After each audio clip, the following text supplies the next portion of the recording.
കണ്ടിട്ടും കേട്ടിട്ടും രുചിച്ചിട്ടും മണത്തിട്ടും സുഖിക്കുകയാണ്. മനുഷ്യൻ എങ്ങനെ ജീവിക്കണമെന്ന് പുള്ളി ഒരു ബേസിക് ലെവൽ ഓഫ് അണ്ടർസ്റ്റാൻഡിങ് നമുക്ക് തന്നു. ഇതിലൊന്നും തൃപ്തിയില്ലാതിരിക്കുമ്പോഴാണ് യോഗശാസ്ത്രത്തിലേക്ക് തിരിയേണ്ടത്. My name is Sylvie. I'm from Canada, the French part of Canada. Hello viewers, പുതിയ വീഡിയോയിലേക്ക് സ്വാഗതം.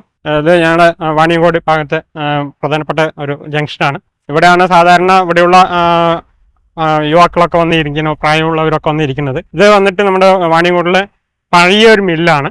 ഇപ്പോൾ പ്രവർത്തിക്കുന്നില്ല. വല്ലാത്ത ടെൻഷനാണ്, കാരണം ഓഫീസിലെ കാര്യങ്ങളൊക്കെ ആലോചിച്ച് വല്ലാത്ത ടെൻഷനാണ്. അത് ഒഴിവാക്കാൻ വേണ്ടി ഇവിടെ വന്നതാണ്. നോക്കുമ്പോൾ ഇവിടെ ആൾക്കാരും എത്തിയിട്ടില്ല.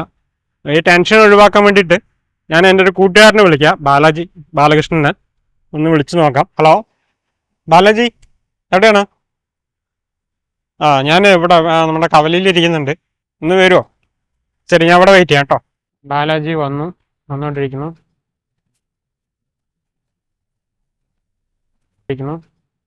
ഓ, ഇതാ വിജയൻ എന്താ ഇവിടെ നിൽക്കണേ? റിലാക്സ് ചെയ്യാൻ വേണ്ടി വന്നതാണ്. ആരും ഇല്ല. അപ്പൊ എന്താ ചെയ്യണ്ടേ? വരൂ, തീർച്ചയായിട്ടും. ഇപ്പൊ ഞാനൊരു കാര്യം പറയുകയാണെങ്കിലേ, ആക്ച്വലി നമ്മളുടെ എല്ലാവരുടെയും ജീവിതം എന്ന് പറയുന്നത് ജോലികൾ അല്ലെങ്കിൽ മറ്റു സ്ട്രെസ് കൊണ്ടുണ്ടാവുന്നതൊക്കെയാണ്. അത് ജീവിതത്തിൽ നമ്മൾ ഓടുകയാണ്. അപ്പൊ നമ്മൾ ഓടുന്ന സമയത്ത് ശ്വാസം അതുപോലെ ഓടുന്നില്ല. അപ്പൊ നമ്മുടെ മനസ്സിന്റെ ആ ഒരു ഇത് പിടിച്ചു നിർത്താൻ ഞാൻ നല്ലൊരു സ്ഥലം കാണിച്ചു തരാം. അപ്പൊ ലെറ്റ്സ് മൂവ്. പോയിട്ട് വരാം. ബാക്കി അവിടെ പോയിട്ട് നമുക്ക് ബാക്കി കാര്യങ്ങൾ നമുക്ക് അവിടെ പറയുകയും. അപ്പോൾ അതെന്ന് പറഞ്ഞു കഴിഞ്ഞാൽ ശരിക്കും പറഞ്ഞൊരു യോഗ, അതായത് പ്രകൃതിദത്തമായിട്ടുള്ള, അതായത് ചുറ്റും മരങ്ങളും ഉള്ള ഒരു യോഗ സെന്ററാണ്. ഈ കാണുന്ന കൂട് മീൻസ് ഹട്ട് പോലെ കെട്ടിയിരിക്കുന്നതാണ് ഈ പറയുന്ന യോഗ സെന്റർ. അപ്പൊ അതിലേക്ക് നമ്മൾ കടക്കുകയാണ്. ഞാൻ പറഞ്ഞ സ്ഥലം ഇതാണ്. ഇത് ബോധ എന്ന് പറയുന്ന ഒരു യോഗ സെന്ററാണ്. ഈ യോഗ സെന്റർ എന്ന് പറഞ്ഞു കഴിഞ്ഞാൽ വളരെ നമ്മുടെയൊക്കെ വീട്ടിൽ നിന്ന് വളരെ അടുത്താണ്. അതുകൊണ്ട് ഇതിന്റെ വാല്യൂ നമുക്ക് അറിയില്ല. ഇത് ഗുരുകുലം സ്കൂളിൽ നിന്നും ഏതാണ്ട് 800 മീറ്റേഴ്സിന്റെ ഉള്ളിലേക്കാണ് നമ്മൾ വന്നത്. ശാന്തമായിട്ടുള്ള ഒരു ഏരിയ. അതിന്റെ മെഡിറ്റേഷനും മറ്റുള്ള കാര്യങ്ങളെ കുറിച്ച് അറിയുമ്പോൾ നമ്മൾ വന്ന സമയത്ത് തന്നെ ഇവിടെ ഒരുപാട് വിദേശികള് വന്നിട്ടുണ്ട്, ഫോറിനേഴ്സ് വന്നിട്ടുണ്ട്. അപ്പോൾ അവര് അതിനെ വലിയൊരു കാര്യമായിട്ടാണ് കാണുന്നത്. നമ്മൾ അവരോട് ചോദിക്കാം, why you came to here എന്നുള്ള ക്വസ്റ്റ്യൻസ് ചോദിച്ചിട്ട് അവരിലൂടെ നമുക്ക് കാര്യങ്ങൾ കൂടുതൽ പഠിക്കാം. My name is Sylvie. I'm from Canada, the French part of Canada. And I came in Kerala, India, because I wanted to have a Ayurvedic treatment. 5 years ago, I started doing yoga in my country. Oh, it's a nice meeting you and welcome again back to Kerala. Oh, thank you. And I'm sure we'll enjoy. I didn't see much of Kerala so far because in Ayurvedic there is 3 things there. One is Vata, Pitta, Kapha. These 3 things should control the body. Is really a good thing. Yeah. Something is again rising and down, that is called disease in Ayurveda. Yeah. That is so that's why they try to balance everything. All these 3 things. And see you around. Come back again. Okay. And you will be run like anything. Maybe I should be here. Yeah. Okay. So thank you. Thank you so much for it. Oh, that's a pleasure. Thank you. So see you around maybe. Yeah, sure. 1 week we come again. Yeah. After 2 months. I'll still be here. Yeah, sure. ചുറ്റും പാടമായതുകൊണ്ടേ you can see the entire greenery.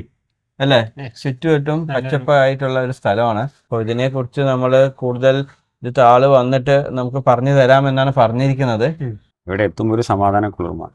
തീർച്ചയായിട്ടും. അതെ, അത് നമുക്ക് value ചെയ്യാൻ പറ്റില്ല. അത് പറ്റില്ല. തീർച്ചയായും. അപ്പോൾ ഈ സ്പേസ് കൊണ്ട് ഉദ്ദേശിക്കുന്നത് അതാണ്. അതെ, അത് ശരിയാണ്. അത് കിട്ടാനായിട്ട് നമ്മൾ ഉപയോഗിക്കുന്ന മാർഗങ്ങൾ യോഗയും നല്ല ഭക്ഷണവും നല്ല ആളുകളുമായിട്ടുള്ള സത്സംഗം, ഈ 3 വിഷയങ്ങളാണ് നമ്മൾ ഫോക്കസ് ചെയ്യുന്നത്. എക്സാക്ട്ലി. ഇതാണ് അതിന്റെ ബേസിക് പ്രിൻസിപ്പിൾ. അപ്പോൾ നിങ്ങൾ എന്തിനാണ് യോഗ പഠിക്കാൻ വരുന്നത് മനസ്സിലാക്കി കഴിഞ്ഞാൽ അതനുസരിച്ചുള്ള ആസനങ്ങൾ പ്രാണായാമം പഠിപ്പിക്കാൻ നമ്മൾ ചെയ്യാം.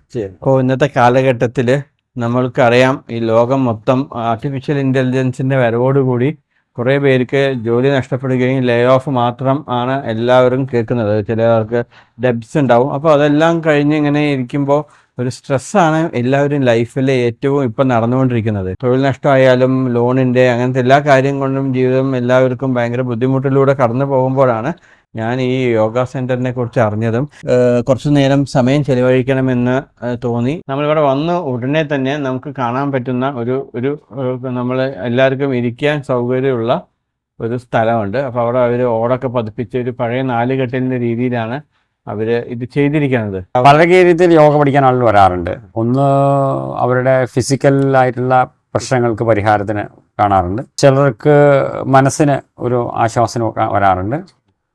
മറ്റവർക്ക് പ്രശ്നങ്ങളൊന്നുമില്ല, ഇനി ഒന്നും വരാതിരിക്കാൻ ആരോഗ്യത്തോടെ ജീവിക്കാനായിട്ട് ആൾക്കാരാണ്. ഡയറ്റ് എന്ന് പറഞ്ഞു കഴിഞ്ഞാൽ അത് എക്സ്ട്രീം ആയിട്ടുള്ളൊരു ഡയറ്റാണ്. ഡയറ്റിൻ്റെ കാര്യത്തിൽ നമ്മൾ സ്വീകരിക്കുന്ന പാത എന്ന് പറയുന്നത് ഓരോ മനുഷ്യരും ഇപ്പം നിലവിൽ ശീലിച്ചുകൊണ്ടിരിക്കുന്ന ഭക്ഷണ രീതിനെ ബോധത്തോടുകൂടി അവർക്ക് മാറ്റം വരുത്താൻ സഹായിക്കാം. എക്സലന്റ്. ഓക്കെ. കാരണം ഇപ്പം 3 നേരവും മാംസാഹാരം മാത്രം കഴിച്ച് നല്ലപോലെ മദ്യപിച്ച് നടക്കുന്ന ആളുകൾ അവരുടെ അടുത്ത് നാളെ മുതൽ മുഴുവൻ ഉപേക്ഷിച്ചിട്ട് പഴങ്ങൾ മാത്രം കഴിച്ചുകൊണ്ടിരിക്കണം എന്ന് പറഞ്ഞു കഴിഞ്ഞാൽ അത് അവർക്ക് ഭയങ്കര മാനസിക സമ്മർദ്ദം ഉണ്ടാക്കും. ഇപ്പോൾ ഒരുപാട് പേർക്ക് ഈ ജീവിതശൈലി ഭയം കൊണ്ട് മാറ്റുകയാണ്. ഈ ഭയം കൊണ്ട് നമ്മൾ മാറ്റുന്ന ശീലങ്ങൾ നമ്മൾ കൂടുതൽ മാനസിക സമ്മർദ്ദം ഉണ്ടാക്കും. ഭയത്തോടെയല്ല മാറ്റുന്നത്. ശരിയാണ്. അപ്പം നമ്മൾ എന്താ ചെയ്യാന്ന് പറഞ്ഞു കഴിഞ്ഞാൽ യോഗ പഠിക്കാൻ വരുന്ന ആളുകളുടെ അടുത്തും നമ്മൾ എല്ലായിടത്തും പറയും, യോഗ ചെയ്താലും യോഗ ചെയ്തില്ലെങ്കിലും നിങ്ങൾ എല്ലാവരും ഇന്നത്തെ ഭക്ഷണത്തിലെ ഏറ്റവും വലിയ പ്രശ്നം എന്ന് പറയുന്നത് വളരെ വൈകി കഴിക്കുന്ന ഹെവി ആയിട്ടുള്ള ഭക്ഷണം. അപ്പം നമ്മൾ ഏറ്റവും ആദ്യം പറയുന്നത് നിങ്ങൾ ഏറ്റവും വൈകിട്ടുള്ള ഭക്ഷണം നിർബന്ധമായി ഒഴിവാക്കുകയും അത് പരമാവധി ഒരു 7 മണി 7:30 മുമ്പ് ഏറ്റവും ലഘുവായി ഭക്ഷണം കഴിക്കുക എന്നുള്ള ആദ്യം അത് ചെയ്യാൻ പറയും. അപ്പോൾ നമ്മൾ ഉച്ചയ്ക്ക് ഞാൻ നിങ്ങളെ കണ്ടപ്പോൾ ചോദിച്ചു എങ്ങനെയുണ്ട്. അപ്പോൾ നിങ്ങൾക്ക് ജോലിയുടെ സ്ട്രെസ്സും എനിക്കും ആ സ്ട്രെസ്സും ഉണ്ട് ആക്ച്വലി. ഞാൻ പോയി കണ്ടപ്പോൾ എനിക്ക് വല്ലാതെ ഡിഫറെൻ്റ് ആയിട്ടുള്ള അനുഭവമാണ് അവരുടെ ടോക്കും എല്ലാം കൊണ്ട്. ഞാൻ വരുന്ന സമയത്ത് മനസ്സിൽ നല്ല ഒരു സമ്മർദ്ദം ഉണ്ടായിരുന്നു, വർക്കുമായിട്ട് ബന്ധപ്പെട്ടിട്ടും മറ്റുള്ള കാര്യങ്ങൾ ആലോചിച്ചിട്ടും. സാധാരണ ഒരു മനുഷ്യനെ സംബന്ധിച്ച് എപ്പോഴും ആള് ഒന്നുകിൽ 1 നിമിഷം 2 നിമിഷം എപ്പോഴും പല കാര്യങ്ങൾ ആലോചിച്ച് മാനസികമായിട്ട് ഒരു ടെൻഷൻ അനുഭവിക്കുന്ന വ്യക്തികളാണ് മനുഷ്യൻ. അതെ. അവർക്ക്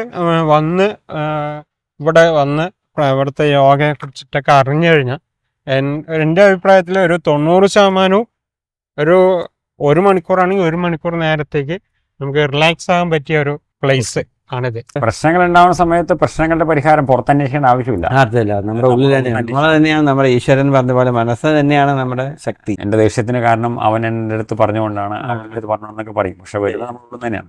ഞാൻ ആരാണെന്നുള്ള ചോദ്യത്തിന് ഉത്തരം ഗൂഗിളിൽ കിട്ടില്ല. അത് ശരിയാണ്. നമ്മളോട് തന്നെ ചോദിക്കണം. യോഗശാസ്ത്രം ആരംഭിക്കുന്നത് ഒരു മനുഷ്യൻ്റെ ഭൗതിക തലങ്ങളിലുള്ള എല്ലാ വിഷയങ്ങളിലുള്ള അസംതൃപ്തിയിൽ നിന്നാണ് യോഗശാസ്ത്രത്തിൻ്റെ തുടക്കം. നിങ്ങളുടെ എല്ലാ രീതിയിലും നിങ്ങൾ ഭോഗിക്കുകയാണ്, കണ്ടിട്ടും കേട്ടിട്ടും രുചിച്ചിട്ടും മണത്തിട്ടും സുഖിക്കുകയാണ്. ഇതിലൊന്നും തൃപ്തിയില്ലാതിരിക്കുമ്പോഴാണ് യോഗശാസ്ത്രത്തിലേക്ക് തിരിയേണ്ടത്. മനുഷ്യൻ എങ്ങനെ ജീവിക്കണമെന്ന് പുള്ളി ഒരു ബേസിക് ലെവൽ ഓഫ് അണ്ടർസ്റ്റാൻഡിങ് നമുക്ക് തന്നു. അപ്പൊ അത് റിയലി ജീവിതത്തിൽ 1 മണിക്കൂർ അല്ലെങ്കിൽ 2 മണിക്കൂർ, നമ്മൾ 4 മണിക്കൂറാണ് ആൾക്ക് അവിടെ ട്രെയിനിങ് പറഞ്ഞത്. നമ്മൾ ഒരു ദിവസം 1 മണിക്കൂർ അല്ലെങ്കിൽ 2 മണിക്കൂർ ജീവിതത്തിൽ അത് നമ്മൾ പ്രാക്ടീസ് ചെയ്യുകയാണെങ്കിൽ നമുക്ക് എപ്പോഴും ഒരു ആയിട്ട് പോകാനും ടെൻഷൻ ഇല്ലാണ്ട് പോകാനും ജീവിതത്തിലും മനുഷ്യനും ശരീരത്തിനും ഒക്കെ നല്ലൊരു അനുഭവമാണ്. ഇന്നത്തെ വീഡിയോ നിങ്ങൾക്ക് ഇഷ്ടപ്പെട്ടെന്ന് കരുതുന്നു. ഇനി കൂടുതൽ വീഡിയോസുമായി ഞങ്ങൾ വീണ്ടും വരുന്നതാണ്. കഴിഞ്ഞ വീഡിയോകളെല്ലാം തന്ന അതേ സപ്പോർട്ട് ഈ വീഡിയോയിൽ തന്ന് ഞങ്ങൾക്ക് പ്രചോദനമാവണം. താങ്ക്സ് ആൾ.